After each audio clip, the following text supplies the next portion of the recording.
Bonjour, Naomi Abenelon. Je vais vous raconter mon histoire. Je suis née dans une famille polygame.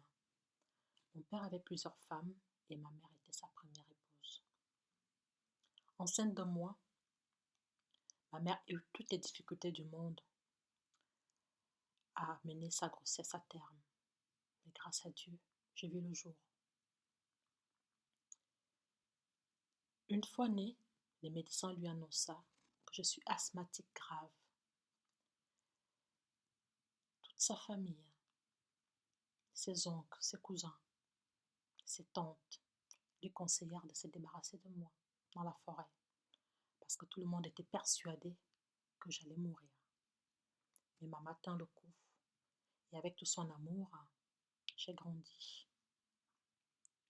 À l'âge de 6 mois, j'ai eu une inflammation intestinale et je fus conduite à l'hôpital. On m'opéra de toute urgence. On me sauva la vie. Les médecins venaient voir maman pour la féliciter et lui dire que j'étais le premier bébé sauvé par cette maladie.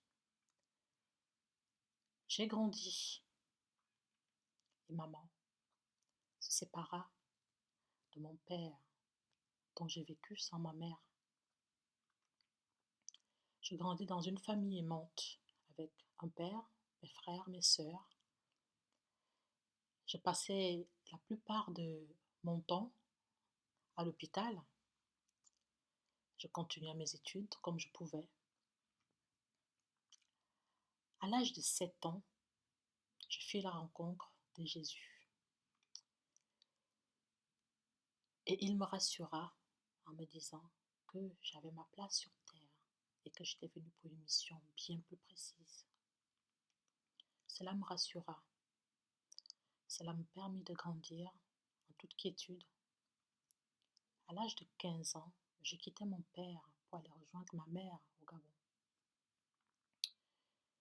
J'arrivais là-bas dans un lycée où de plus en plus de jeunes filles tombaient enceintes par ignorance et étaient obligées d'arrêter leurs études. J'ai pris sur moi de monter une banque alimentaire pour permettre à certaines d'entre elles de pouvoir faire du commerce et surtout de s'occuper d'elles et de leurs bébés. Cela se passa plutôt bien.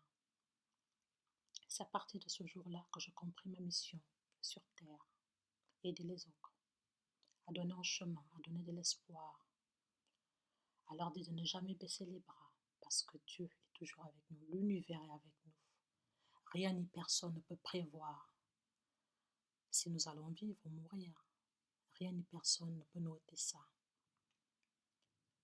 Je viens aujourd'hui vous dire, ayez foi en vous.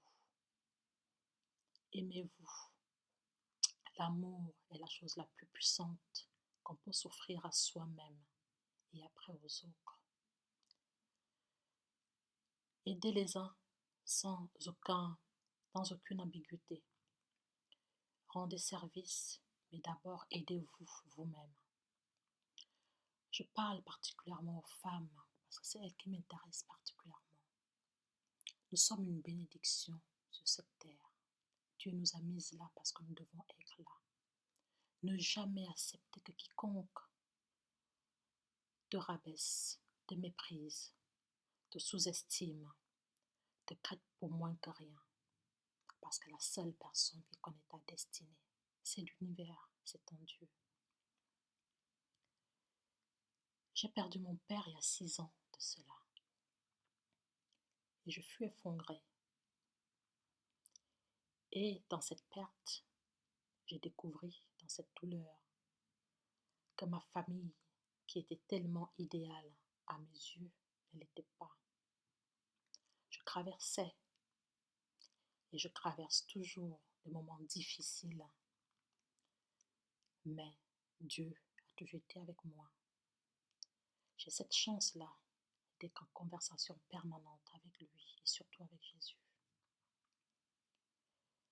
Et je viens te dire aussi aujourd'hui, tout ce que tu peux traverser, tes peines, tes cris, ta non-entente envers les autres, l'univers ouvre les mains pour toi.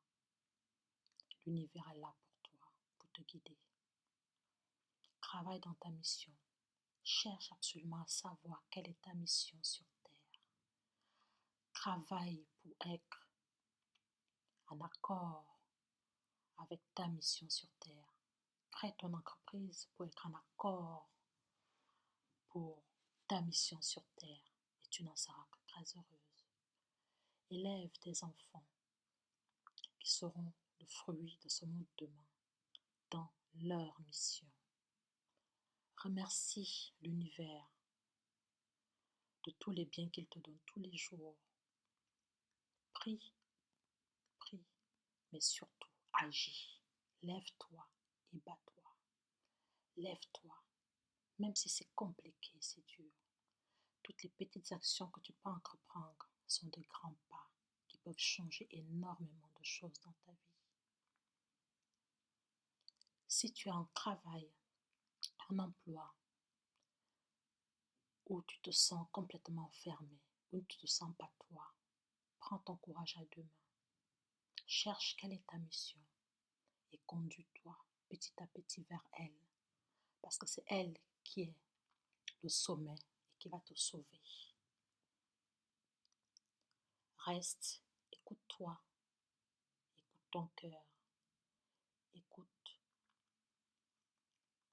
les messages que l'univers t'envoie.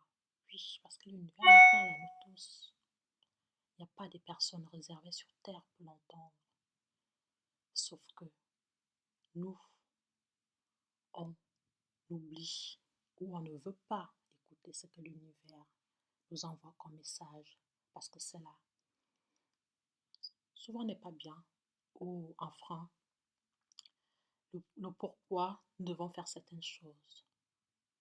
Lève-toi, prends ta vie à main et tu seras la femme, l'homme de demain.